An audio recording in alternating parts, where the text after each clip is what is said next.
But speaking of the airport, the city's timeline to overhaul Hopkins hit a bit of a hurdle this month after airlines said they needed more time to buy into the project.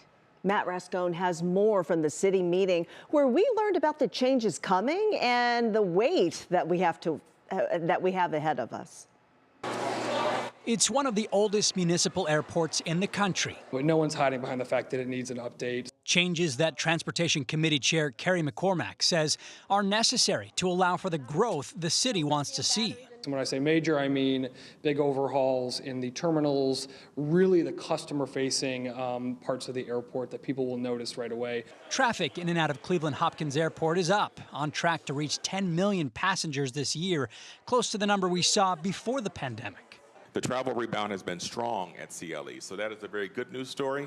On Wednesday, Airport Director Bryant told the City Transportation Committee they need airlines to help pay for the project. While those discussions ensued, it became evident that several of our airlines were not yet ready to execute a new agreement. He said he hoped those conversations would end this month. Instead, they extended the timeline by 2 years.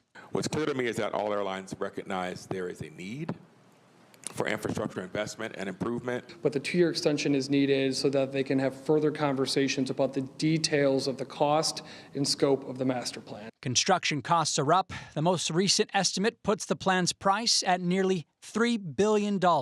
So it's a big number, but I think if you talk to most customers, they'll say that it needs a lot of love. Groundbreaking is expected in 2026, but McCormack says that doesn't mean we won't see changes sooner. I think customers would say they want it yesterday, which is totally reasonable. But what I'll say is in 2024, so next year, projects will start.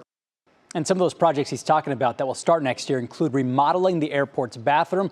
Now, you might think $3 billion, that is a lot, but just know the airport is an enterprise fund. That means no taxpayer money is used here. The money comes from airport fees and airline leases, and that's what they're waiting on, is for those airlines to buy in. Lena and Chris. Okay, that's good to know. Yeah. Matt, thank you. Yep.